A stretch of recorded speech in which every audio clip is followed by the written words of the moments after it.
आज से हम लोग स्टार्ट करते हैं बच्चों प्रोबेबिलिटी, ठीक है। तो आज से स्टार्ट करा जाए प्रोबेबिलिटी।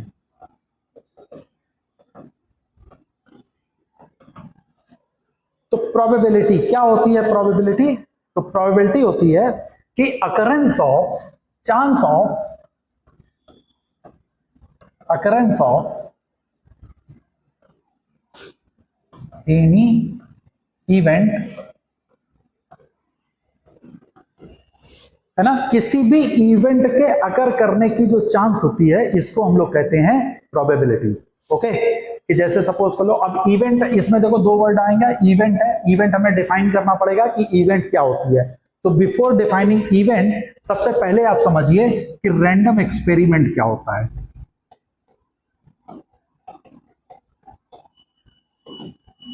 रैंडम एक्सपेरिमेंट क्या होता है सबसे पहले इसको समझते हैं। रैंडम एक्सपेरिमेंट में देखो बच्चों क्या होगा कि जैसे सपोज कर लीजिए कि हमको ऑल पॉसिबल आउटकम किसी भी इवेंट के मालूम है, किसी भी एक्सपेरिमेंट के ऑल पॉसिबल आउटकम मालूम है। जैसे फॉर एग्जांपल हमने जैसे कोई डाइस को थ्रो किया तो हमारे पास ऑल पॉसिबल आउटकम क्या क्या हो सकते हैं, 1 2 3 4 5 6 कुछ भी हो सकता है। तो ये मेरे ऑल पॉसिबल आउटकम है। इसी तरह से मान लो अगर हमने कोई कॉइन को टॉस किया, देन ऑल पॉसिबल आउटकम मेरे क्या होंगे, इधर हेड और टेल, है ना। तो रैंडम एक्सपेरिमेंट क्या होता है कि वो एक्टिविटी जिसका आउटकम हमें नहीं मालूम है लेकिन उसके all possible outcome we know. Okay, क्या मतलब होगा कि when the outcome of any event is not known but all possible outcome is known। समझ में आई मेरी बात कि हमको सारे पॉसिबल आउटकम तो मालूम है लेकिन उस एक्टिविटी पे क्या आएगा आउटकम ये नहीं मालूम है।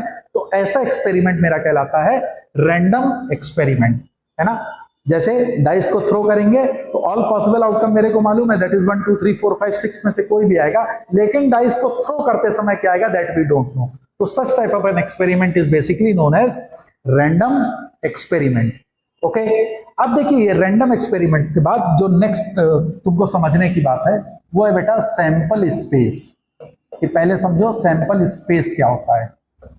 तो सैंपल स्पेस क्या होता है, अभी हमने बताया था कि किसी भी रैंडम स्पेस में एक्सपेरिमेंट में ऑल पॉसिबल आउटकम, तो किसी भी एक्टिविटी के ऑल पॉसिबल आउटकम जो होते हैं उन सबका क्लब जो होता है that is known as sample space. तो sample space is nothing but all possible outcome. तो set of all the possible outcome is known as sample space. जैसे अगर कोई डाइस थ्रो करेंगे तो number of element in sample space will be 1 2 3 4 5 6। तो इसके number of element कितने हो जाएंगे बच्चों, 6।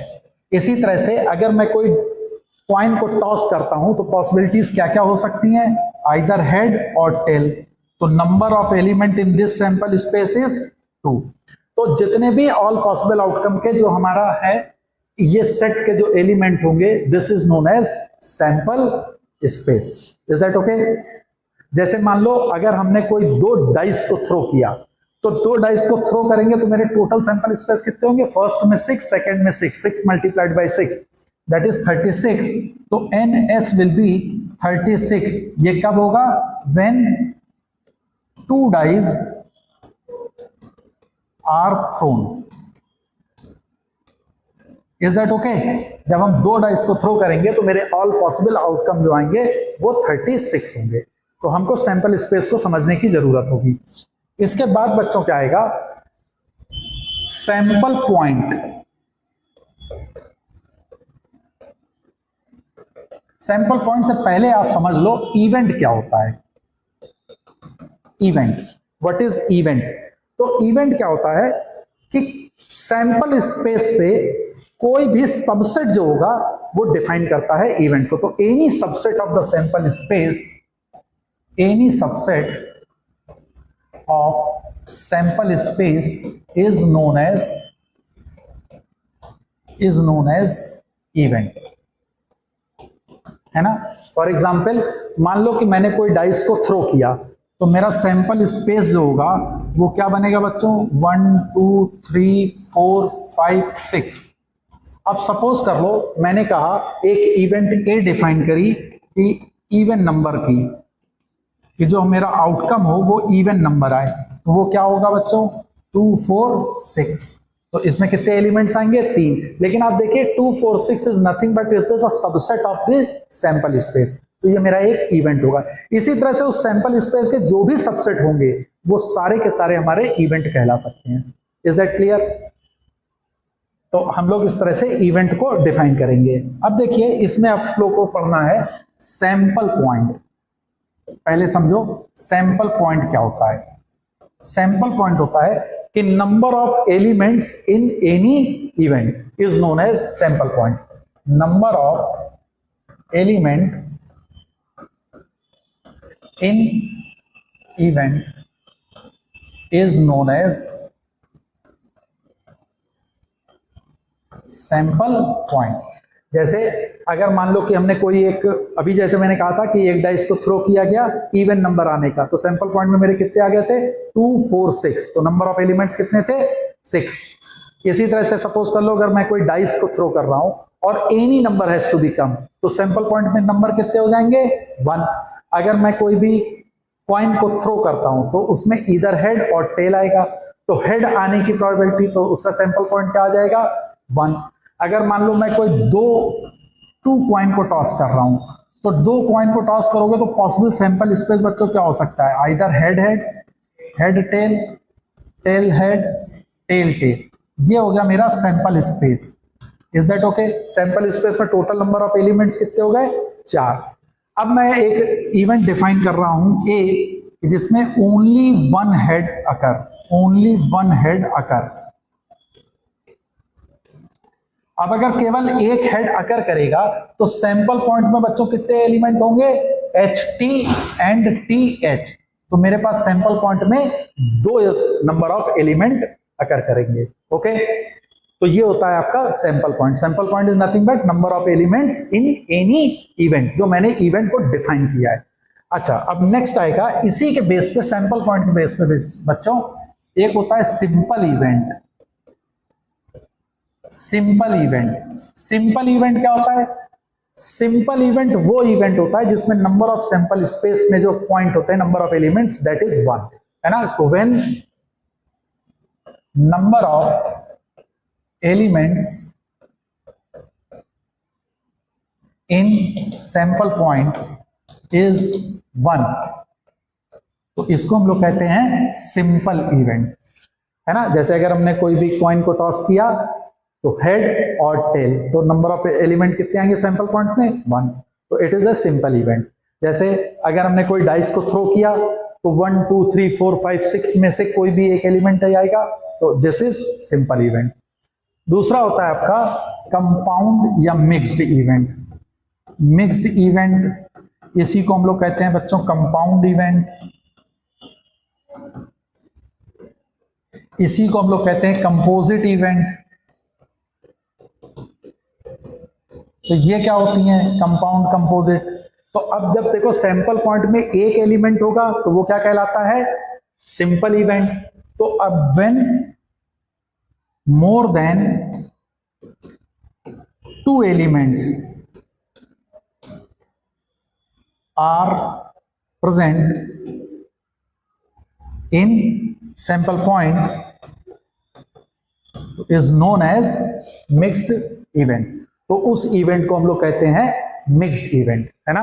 बात समझ में आ गई कि जैसे सपोज कर लो अभी मैंने यहां पे बताया था कि एटलीस्ट 1 हेड अकर, सॉरी एग्जैक्टली 1 हेड अकर, तो दैट इज हेड टेल और टेल हेड। इसमें नंबर ऑफ एलिमेंट्स कितने आ गए, 2।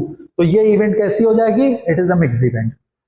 ओके, तो ये अब हमारी सिंपल इवेंट ना होके ये मेरी क्या हो गई है, मिक्स्ड इवेंट। इसी तरह से मान लो यहां पे मैं डिफाइन करता कि be exactly, sorry at least 1 head occur. मान लो अब आ जाता कि एटलीस्ट 1 हेड, तो कम से कम एक हेड अगर अकर करेगा तो या तो दोनों हेड होंगे एक हेड टेल होगा या टेल और हेड होगा। तो इसमें हमारे पास सैंपल पॉइंट में कितने आए नंबर एलिमेंट? 3। तो अगर ये 3 आए हैं तो इसका मतलब हो गया कि this is your mixed event. ठीक है, तो बेसिकली अभी हम लोग इसमें देख रहे हैं कि डिफरेंट टाइप्स के डेफिनेशंस को हम लोग देख रहे हैं। तो इवेंट पे हमने आपको बताया भी कि सैंपल पॉइंट, और सैंपल पॉइंट के बेसिस पे मैंने आपको बताया कि कोई इवेंट सिंपल इवेंट होगी कि मिक्स्ड इवेंट होगी। Mutually exclusive event, mutually exclusive क्या होता है? Mutually exclusive event, mutually exclusive event जब दो इवेंट साइमल्टेनियसली अगर ना करें। तो when two events does not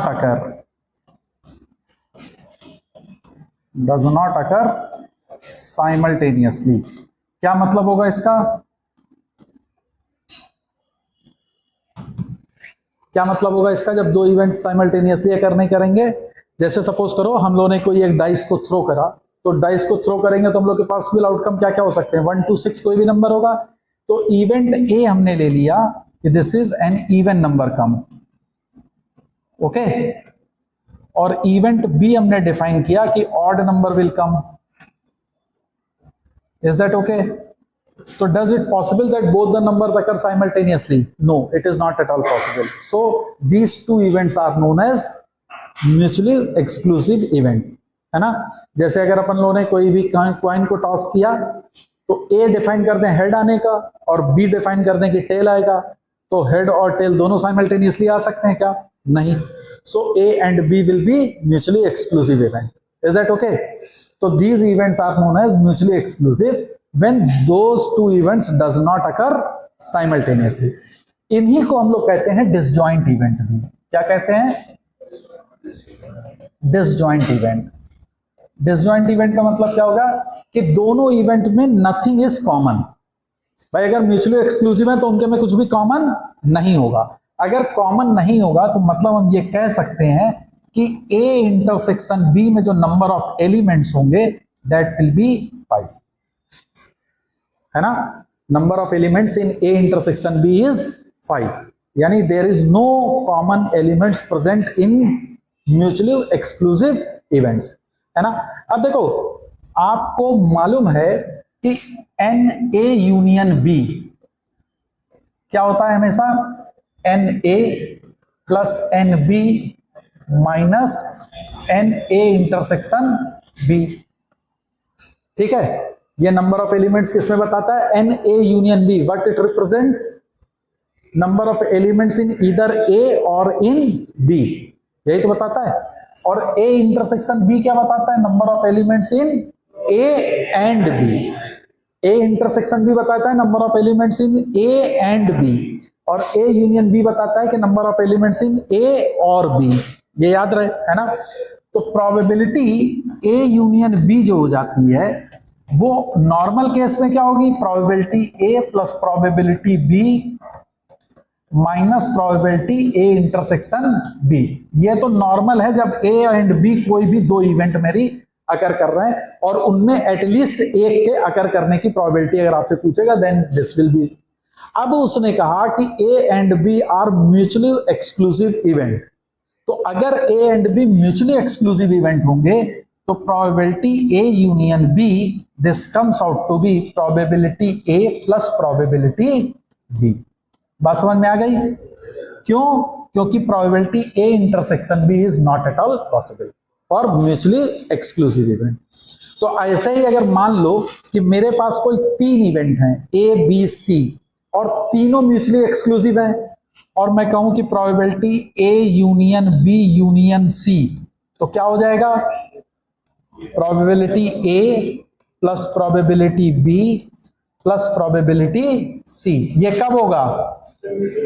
जब तीनों म्यूचुअली एक्सक्लूसिव इवेंट होंगे। तो इन जनरल केस में अगर मैं करना चाहूं और मैं कहूं कि मेरे पास n इवेंट्स हैं and all are mutually exclusive events up to AN, तो इसकी वैल्यू किसके बराबर आ जाएगी? किसके बराबर होगी? Probability A1 plus probability A2 up to probability AN। क्या ये बात समझ में आ गई? ये किसके केस में होगी? म्यूचुअली एक्सक्लूसिव केस में होंगी, अगर ये इवेंट्स म्यूचुअली एक्सक्लूसिव हैं तो। क्लियर है? म्यूचुअली एक्सक्लूसिव समझ में आया कि म्यूचुअली एक्सक्लूसिव का क्या मतलब होगा? बोलो। नेक्स्ट तुम लिखो equally likely event. Equally likely event क्या मतलब होता है? इक्वली लाइकली इवेंट का नाम से ही क्लियर हो रहा है तुमको, है ना? इक्वली लाइकली इवेंट का मतलब होता है कि वो इवेंट्स जिनके अकरेंस के चांस जो हैं वो इक्वल होंगे, है ना? अकरेंस के चांस यानी दोनों की उनकी प्रोबेबिलिटीज जो होंगी वो सेम होंगी, तो such type of event is known as equally likely event. For example जैसे कोई भी डाइस थ्रो किया, किसी भी एक नंबर के आने की प्रोबेबिलिटी ऑब्वियसली इक्वली लाइकली 1/6 सबके लिए होगा। 1 आएगा तब भी 1/6 है, 2 आएगा तब भी 1/6 है, 5 आए तब भी 1/6 है ना?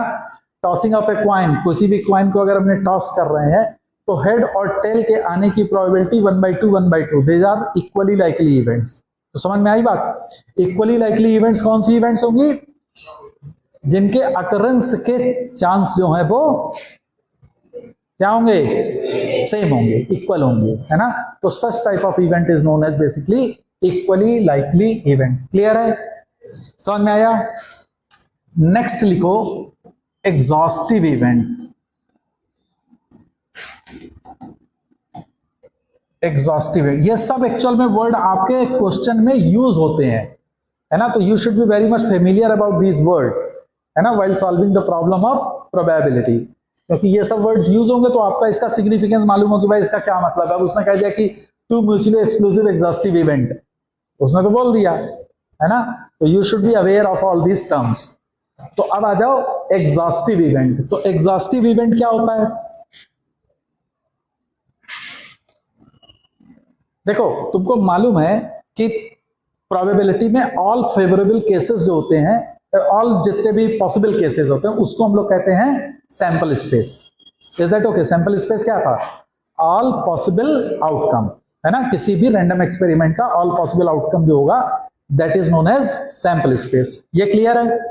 अच्छा, जब सेट थ्योरी पढ़ते हैं तो एक तुम लोगों ने पढ़ा था यूनिवर्सल सेट। यूनिवर्सल सेट क्या होता था? सारी पॉसिबिलिटीज को कवर करता था। तो इन प्रोबेबिलिटी एक्चुअल में sample space is nothing but it is a universal set. Sample space is nothing but it is a universal set. Clear है? तो वो सारी इवेंट जिनका यूनियन यूनिवर्सल सेट या सैंपल स्पेस बना दे, वो सारी इवेंट कहलाती हैं exhaustive event. Is that clear? Exhaustive event क्या होंगे?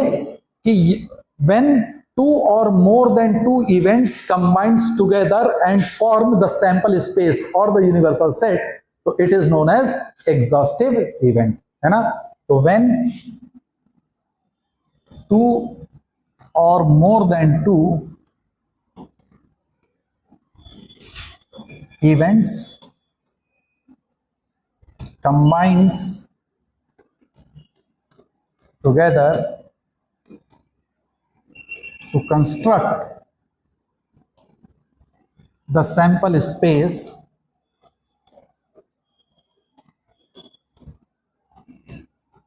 is known as क्या होंगी?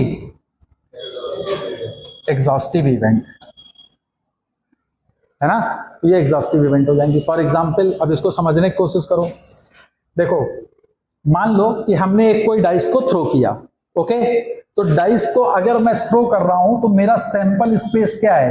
1 2 3 4 5 एंड 6। बोलो भाई, इसके अलावा भी कुछ आएगा क्या? नहीं। अब मैंने इवेंट डिफाइन करी कि लेट इवेंट ए जो है, इवेंट ए कहता है इवन नंबर कम। ए क्या कह रहा है? इवन नंबर्स कम, इवन नंबर। तो इवन नंबर क्या दे देगा? इवेंट बी मेरा कह रहा है ऑड नंबर विल कम, तो ये क्या दे देगा? तो अगर मैं दोनों को क्लब करता हूं कंबाइन टुगेदर, तो ए यूनियन बी बोलो भाई। तो एन ए यूनियन बी, अगर ए यूनियन बी तुम इसका निकालो तो इन दोनों सेट का ए यूनियन बी क्या दे देगा? 1 2 3 4 5 6, यस और नो, जो कि सैंपल स्पेस के बराबर है। जो अपन ने देखा सैंपल स्पेस इज 1 2 3 4 5 6। नहीं समझ में आई बात है ना? जब दोनों को हमने देखा, दोनों का यूनियन लिया, तो this comes out to be entire sample space. तो हम कहेंगे कि A and B are exhaustive events, then A and B are exhaustive event. नहीं समझ में आया? बोलो, है ना? A and B are exhaustive event. क्यों? क्योंकि जब दोनों का यूनियन तुमने किया तो तुमको क्या मिल गया? Sample space. अगर मान लो 3 है इवेंट, है ना, A union B union C and this comes to be a sample space, तो वो क्या होंगे? एग्जॉस्टिव। इस केस में हम अगर बताओ तो इसके लिए पूरा इन टोटैलिटी मैं क्या यूज कर सकता हूं ए एंड बी इवेंट के लिए? इन टोटैलिटी अगर मैं यही चीज लिखे हूं और मैं कहूं ए एंड बी कैसी इवेंट है, तो how do we define A and B? Mutually exclusive and exhaustive event, है ना? तो इसके लिए क्या वर्ड यूज करोगे? Mutually exclusive and exhaustive event. Mutually exclusive भी है क्योंकि ये साइमल्टेनियसली अगर नहीं करेंगे, एंड एग्जॉस्टिव है क्योंकि इनका यूनियन जो है वो तुमको सैंपल स्पेस दे रहा है। तो sometimes he uses the word mutually exclusive and exhaustive event. तो उसका मतलब यही होगा कि this is mutually exclusive and exhaustive event. नहीं समझ में आया? समझ में आया कि म्यूचुअली एक्सक्लूसिव का क्या मतलब होगा और एग्जॉस्टिव का क्या मतलब है ना? तो अगर मान लो कि मेरे पास n नंबर ऑफ इवेंट्स हैं और n A1 union A2 union A3 up to union AN, ये सारा अगर हम मिलाते हैं और ये मुझे दे देता है सैंपल स्पेस, तो ये जितने ऑल AIs हैं तो इनको हम क्या कहेंगे? Exhaustive event.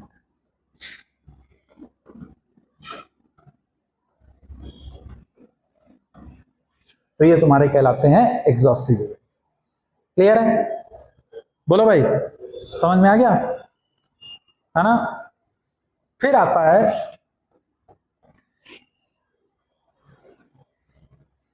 Sure event.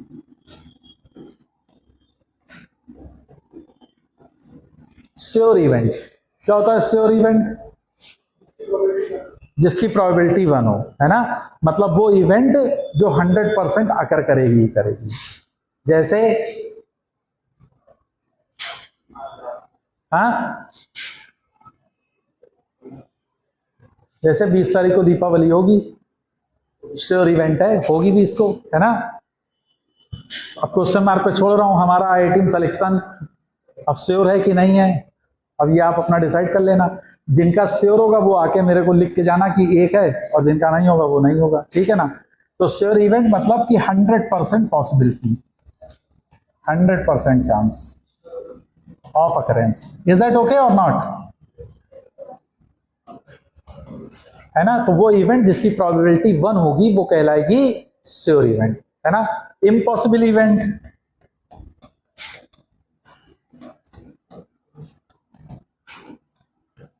क्या होगी? जिसकी प्रोबेबिलिटी, वो इवेंट जिस इवेंट की प्रोबेबिलिटी 0 होगी, मतलब वो अकर नहीं करेगी, है ना? तो इसको हम कहेंगे कि ये इम्पॉसिबल इवेंट है। तो देखो, एक वो इवेंट है जिसकी प्रोबेबिलिटी अगर नहीं कर रही है, इम्पॉसिबल इवेंट है, दैट इज 0। और एक वो इवेंट है जिसकी प्रोबेबिलिटी 1 है, दैट इज 100% चांस है। बोलो भाई, है ना? That is impossible event to sure event. तो सारी इवेंट इन बिटवीन दिस, इन्हीं के बीच में रहेगी, या तो वो इम्पॉसिबल होगा या श्योर होगा, या तो नहीं हो सकता है या हो ही जाएगा, इसके अलावा तो कुछ नहीं है। तो ये बाकी चांसेस जो होंगे वो इनके बीच में ही होगा। तो इसका मतलब है किसी भी इवेंट की प्रोबेबिलिटी जो होगी वो हमेशा लाई करेगी 0 से 1 के बीच में।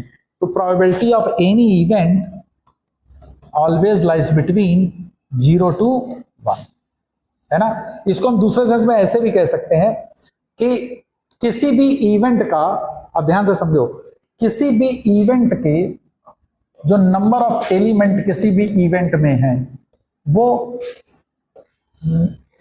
5 हो सकता है, कि मतलब उसमें कुछ है ही नहीं, बोलो भाई, है ना। और मैक्सिमम कितना हो सकता है, सैंपल स्पेस, मैक्सिमम वो सैंपल स्पेस के बियॉन्ड तो जा नहीं पाएगा, है ना। अगर इसको मैं दोनों तीन इस इनइक्वालिटी में सैंपल स्पेस के नंबर से डिवाइड कर दूं, that is 5 divided by number of sample space,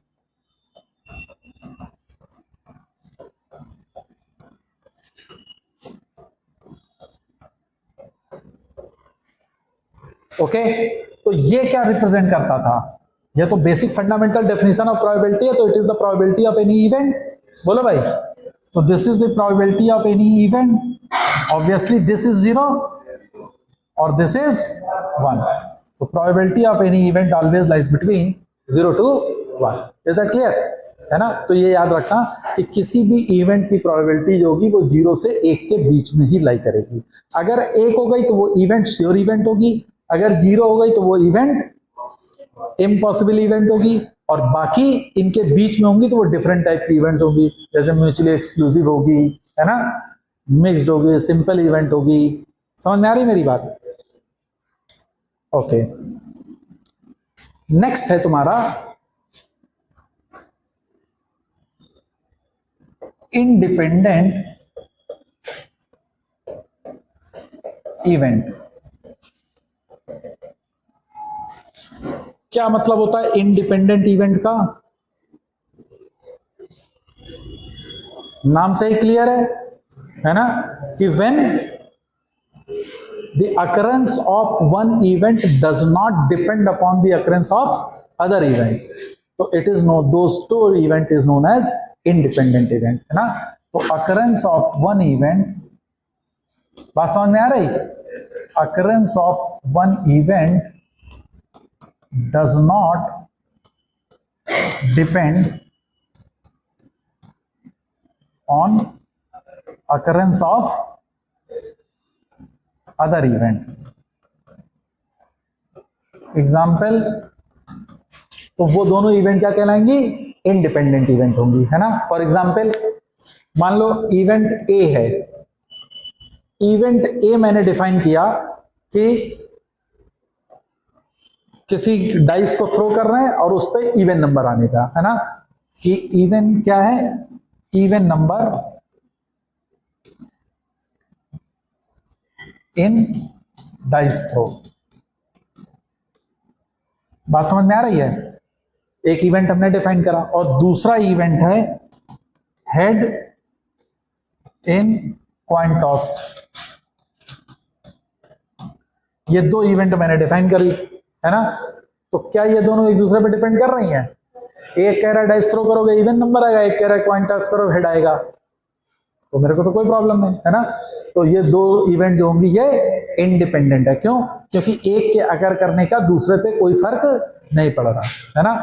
जैसे आप लोगों के जेई में सिलेक्शन की जो भी प्रोबेबिलिटीज होंगी, है ना, तो ये इंडिपेंडेंट है, एक के सिलेक्शन का दूसरे के सिलेक्शन पे फर्क नहीं पड़ रहा। ऐसा तो है नहीं कि वो कम पढ़ रहे हैं तुम ज्यादा पढ़ रहे हो, सबका अपना अपना इंडिपेंडेंट है ना। बात समझ में आ रही। जैसे फॉर एग्जांपल, एक और एग्जांपल से समझो कि जैसे सपोज कर लो मेरे पास एक बैग है, ओके, इस बैग में 5 रेड एंड 5 ब्लैक बॉल हैं, let us assume 5 red ball हैं एंड 5 ब्लैक बॉल हैं, क्लियर। अब मैंने कहा कि मैंने इसमें से 2 बॉल्स निकाली 1 by 1। अब ध्यान से समझना, मैंने कहा कि फर्स्ट बॉल मैंने निकाली, उसके रेड होने की प्रोबेबिलिटी क्या हो सकती है, फर्स्ट के रेड होने की, फर्स्ट रेड हो, यहां पे ऐसे लिख लेते हैं, प्रोबेबिलिटी फर्स्ट के रेड होने की क्या होगी, 5/10, बोलो भाई 5/10। अब प्रोबेबिलिटी सेकंड के रेड होने की, अब देखो अभी मैंने पूरी तरह से इवेंट को डिफाइन नहीं किया, मैंने कहा 1 by 1 निकाल रहे हैं। अब क्या मैं बॉल को रिप्लेस कर रहा हूं कि नहीं रिप्लेस कर रहा हूं, इज इट विद रिप्लेसमेंट और विदाउट रिप्लेसमेंट, मेरी बात समझ में आ रही है।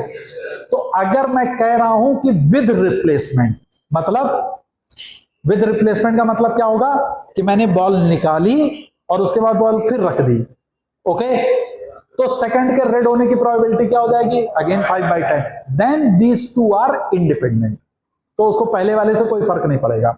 नहीं समझ में आई बात, है ना। अगर हमने बॉल निकाली और विद रिप्लेसमेंट मैंने सेकंड की बात की कर रहा हूं, तो these two events are independent, है ना। तो याद रखना विद रिप्लेसमेंट में हमेशा इंडिपेंडेंट हो जाता है। अरे मेरी बात समझ में आ रही है? तो if it is a with replacement then this again comes to be 5/10 and they are independent, तब ये इंडिपेंडेंट इवेंट होंगी। ठीक है, अब इसी में इसने डिफाइन किया कि फर्स्ट बॉल के रेड होने की प्रोबेबिलिटी 5/10, अब उसने कहा विदाउट रिप्लेसमेंट सेकंड बॉल, तो अब वो डिपेंड कर रहा कि पहले वाली रेड थी कि ब्लैक थी। अगर पहले वाली ब्लैक हो जाएगी तो 5/9 होगी सेकंड, अगर पहले वाली रेड हो गई तो 4/9, यस और नो। तो अब यहां केस बन गए आपके, तो वो डिपेंड कर रहा कि पहले वाले पे क्या था। नहीं समझ पाए मेरी बात को? तो these two events are dependent event, अब ये डिपेंडेंट हो गई है। तो without replacement it is dependent, with replacement it is independent. Clear है मेरी बात? बोलो, है ना, क्योंकि सेकंड के रेड होने का डिपेंड करेगा कि फर्स्ट वाला रेड था कि ब्लैक था। इफ फर्स्ट वाला रेड था तब ये 4/9 होगा, अगर फर्स्ट वाला तुम्हारा ब्लैक था then it comes to be 5/9। Clear है? तो डिपेंडेंट और इंडिपेंडेंट समझ में आया कि डिपेंडेंट इवेंट कब होगी और इंडिपेंडेंट इवेंट कब होंगी। क्लियर? अच्छा, तो अब यहीं से जनरेट होगा तुम्हारा कि कंडीशनल प्रोबेबिलिटी। देखो देखो, अभी हम लोग सिर्फ और सिर्फ समझ रहे हैं सारी चीजों को, ओके, है ना। तो लिखो कंडीशनल प्रोबेबिलिटी।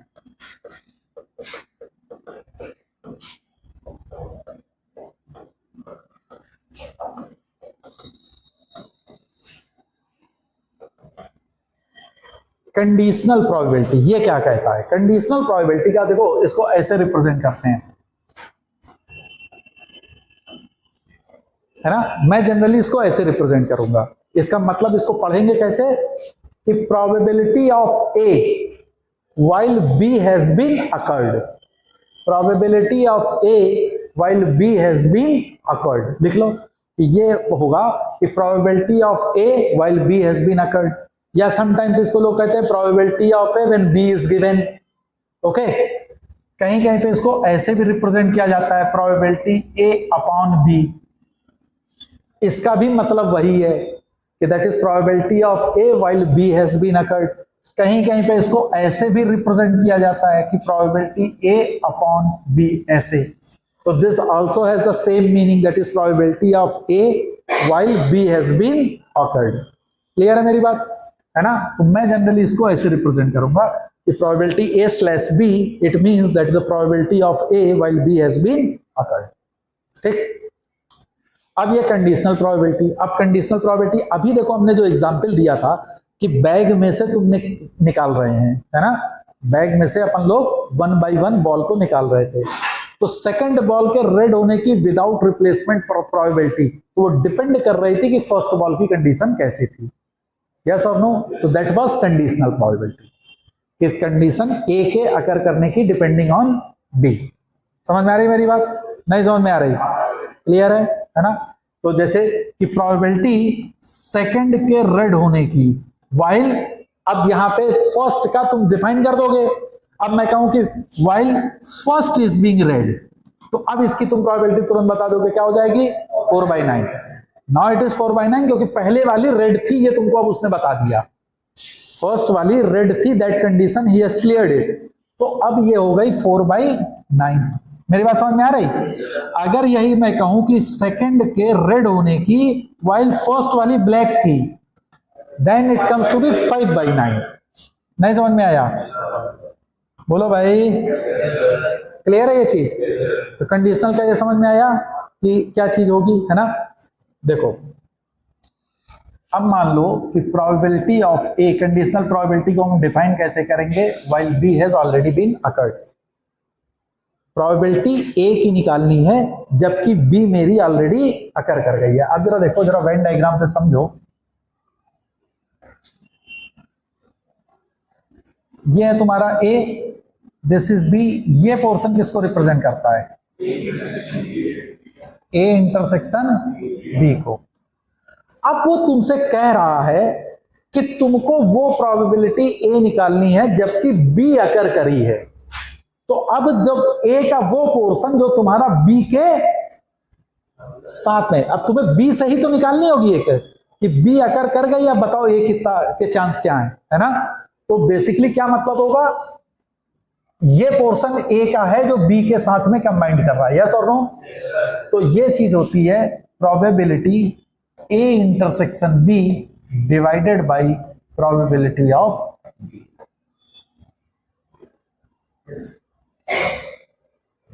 ठीक है, क्या होता है? Probability A intersection B into probability of B, this gives the probability of A while B has been occurred.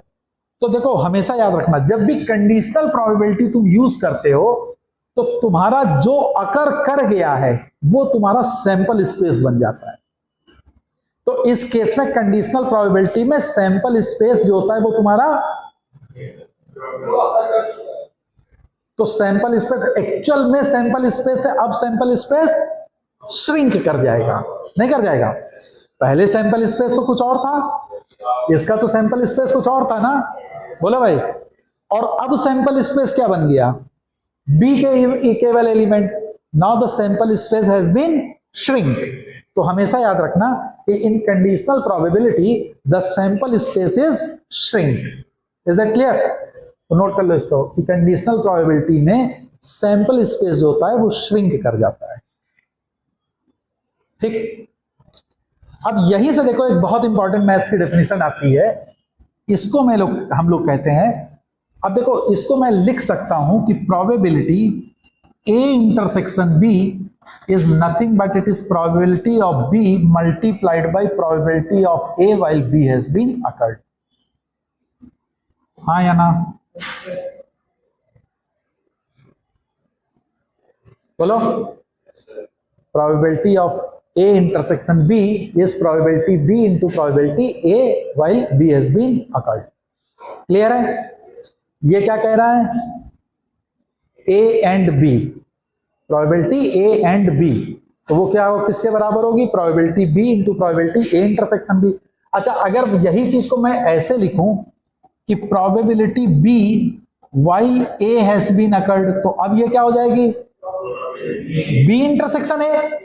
भाई देखो, इन दोनों का इंटरसेक्शन ही होता है, तो इसको अपन क्या लिख सकते हैं? प्रोबेबिलिटी डिवाइडेड बाय, अब ए हो जाएगा, तो प्रोबेबिलिटी बी इंटरसेक्शन ए का हो जाए, ए इंटरसेक्शन बी, क्योंकि अपन को मालूम है डिस्ट्रीब्यूटिव होता है ना, कम्यूटेटिव होता है।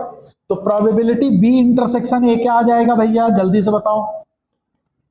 Probability A into probability of B while A has been occurred. Is that okay? बोलो। तो ये क्या कहलाता है? ये रूल क्या कहलाता है? Multiplication theorem of probability. इसको क्या कहते हैं? मल्टीप्लिकेशन थ्योरम भी है। तो अब देखो, तो probability A intersection B, this is equal to probability A into probability of B while A has occurred। और यही चीज इक्वल टू होती है probability of B into probability of A while B has been occurred. बोला भाई? लिख सकते हैं अपन? नहीं लिख सकते हैं? अब देखो इंपॉर्टेंट चीज, अब सपोज करो कि ये तो ये रिप्रेजेंट कर रहा ना कि बी जो है वो ए पे डिपेंड कर रहा है। अगर कर रहा होगा तो probability B while A has been occurred, ये अपन लोगों ने अभी देखा था डिपेंडेंट में। सपोज करो ये इंडिपेंडेंट होता, अगर ये इंडिपेंडेंट होता तो probability of B while A has been occurred ये किसके बराबर आता? प्रोबेबिलिटी बी के, क्योंकि उसको ए से तो मतलब ही नहीं था। Probability of B while A has been occurred, और अगर ये इंडिपेंडेंट है दोनों इवेंट, तो probability of B while A has been occurred is nothing but it is probability of B if A and B are, बोलो, independent. नहीं समझ में आया? अगर ये दोनों इंडिपेंडेंट होंगी तो B of A, probability occurrence of B while A has been occurred is nothing but it is equal to the probability of B because it doesn't have any meaning with the occurrence of event A. कोई मतलब नहीं उसको तो, बोलो। तो independent event में मैं क्या कह सकता हूं कि probability A intersection B is probability A into probability B, कह सकता हूं? तो फिर यहीं से आता है कि probability A intersection B is equal to probability of A into probability of B if and only if A and B are independent event. अगर ये independent event हैं तभी आप लगाओगे कि probability A intersection B comes to be probability A into probability B. नहीं समझ में आया? नोट कर लो। Is that okay? हाँ, अच्छा। अब देखो, अगर मान लो कि अब मेरे पास ये 3 इवेंट होती है ना, तो अपन कैसे लिखते हैं कि probability A intersection B intersection C अगर लिखना है ना, तो देखो वो क्या क्या बनेगा। सबसे पहले देखो, जैसे ये है प्रोबेबिलिटी ए इंटरसेक्शन बी, तो probability of A into probability of B while A has been occurred into probability of C while A intersection B has been occurred. This. Okay? तो कैसे लिखोगे कि probability A into probability of B while A has been occurred into probability of C while both occurred. That is, अब वो दोनों कब होंगी? जब A intersection B होगा। ऐसे ही मान लो 4 होते तो तुम क्या लिखते?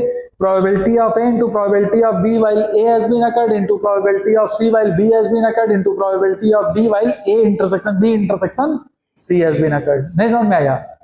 समझ में आ रही मेरी बात? और अगर मान लो ये इंडिपेंडेंट है तो ये किसके बराबर होगा? ये किसके बराबर होगा? Probability C.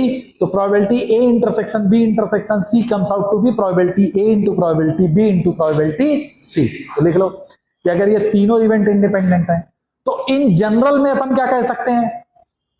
अगर हम इसको जनरलाइज्ड वे में लिखें तो मैं कह सकता हूं कि probability of A1 intersection A2 intersection A3 up to intersection AN, और ये सारी इवेंट अगर इंडिपेंडेंट हैं तो it is nothing but probability A1 into probability A2 up to probability AN। बोलो भाई, ये कब पॉसिबल होगा? जब सारी की सारी इवेंट इंडिपेंडेंट होंगे and they does not depend on anyone else. ठीक है, अच्छा। अब एक पहले चीज समझ लो, कॉम्प्लीमेंट्री इवेंट समझ लो, फिर इसको यहां पे यूज करेंगे। कॉम्प्लीमेंट्री इवेंट क्या होती है? कॉम्प्लीमेंट्री इवेंट, कॉम्प्लीमेंट्री इवेंट क्या होता है? मान लो कि एक इवेंट है ए, है ना, तो उसका कॉम्प्लीमेंट्री कहता है कि ए कोई इवेंट को घटित होने का है, चांस है कि ये अकर करेगा, तो उसका कॉम्प्लीमेंट कहता है कि अकर नहीं करेगा। ओके, तो अगर ए कोई इवेंट है तो इस इवेंट का कॉम्प्लीमेंट्री इवेंट को अपन ए प्राइम और ए बार और ए सी किसी भी तरह से नोटेशन दे सकते हैं। अगर मान लो ए प्राइम लिखा है मतलब मैं कॉम्प्लीमेंट्री की बात कर रहा हूं, ए बार लिखा हुआ है तो मतलब मैं कॉम्प्लीमेंट्री की बात कर रहा हूं, ए सी ऊपर लिखा है दैट रिप्रेजेंट कॉम्प्लीमेंट्री, तो ये कॉम्प्लीमेंट्री है ना। तो जैसे सपोज कर ये है और ये कोई इवेंट ए है, अगर ये ए है तो जो मैं अभी ये रिप्रेजेंट कर रहा हूं ये क्या हो जाएगा? ये ए बार होगा, तो इसका मतलब है A union A bar that comes out to be N, this is an sample space, क्योंकि दोनों मिला के सैंपल स्पेस कर देंगे। अरे हाँ या ना? अच्छा, अब ये दोनों जो हैं म्यूचुअली एक्सक्लूसिव है, ऐसा तो नहीं होगा कि घट भी जाए ना भी घटे, हो सकता है पॉसिबल क्या? बोलो भाई। तो अगर ये म्यूचुअली एक्सक्लूसिव है तो इनको क्या लिखोगे? N A plus N A prime, बोलो। तो this is N A plus N A prime, अभी अपन लोग म्यूचुअली एक्सक्लूसिव पढ़ा था ना, इज एन एस। अगर हम एन एस से डिवाइड करें तो ये P A prime is equal to 1। अगर हम एन एस से पूरे में डिवाइड कर दें तो हमें कह सकता हूं कि probability of A plus probability of A prime this comes out to be 1 हमेशा रहेगी। तो किसी भी इवेंट के होने की प्रोबेबिलिटी और उसके कॉम्प्लीमेंट्री इवेंट के होने की प्रोबेबिलिटी का सम हमेशा 1 होगा। तो किसी भी इवेंट के ना होने की प्रोबेबिलिटी मतलब ए प्राइम, तो किसी भी इवेंट के ना होने की प्रोबेबिलिटी हमेशा क्या होती है 1 माइनस उस इवेंट के होने की प्रोबेबिलिटी, है ना। तो ये बहुत यूज होगा कि probability of A prime this comes out to be 1 minus probability of A. तो ये याद रखिएगा। समझ में आ गया ये कैसे आया हम लोग का, बोलो भाई, है ना। तो probability of A prime will be 1 minus probability of A, है ना। अब देखो हमने अभी पढ़ाया था इंडिपेंडेंट इवेंट। इंडिपेंडेंट इवेंट में मैंने ये पढ़ाया था कि probability of A intersection B जो होगा ये probability A into probability B होगा if and only if A and B are independent event. ये दोनों अगर इंडिपेंडेंट हैं तो ये चीज होगी, यस और नो। अब याद रखना हमेशा कि इनमें इनके कॉम्प्लीमेंट्री का कोई भी अगर तुम यूज करते हो, है ना, तो वो भी इंडिपेंडेंट लॉ को फॉलो कर जाएंगे। For example probability A intersection B prime, तो ये किसके बराबर हो जाएगा, probability A into probability B prime. Clear है। अगर तुमने ले लिया probability A prime intersection B तो ये क्या दे देगा, probability A prime into probability B. और अगर तुमने ले लिया probability A prime intersection B prime तो ये दे देगा probability A prime multiplied by probability B prime. लेकिन ये कब पॉसिबल है, जब ए और बी दोनों इंडिपेंडेंट हैं, है ना। तो इनमें से कोई भी यूज हो जाएगा। तो always remember you have to use this one, है ना। तो नेक्स्ट इसके आगे हम लोग पढ़ेंगे नेक्स्ट वन पे, है ना। ओके देन इसको बंद कर दो, है ना। अब जिसको जाना हो वो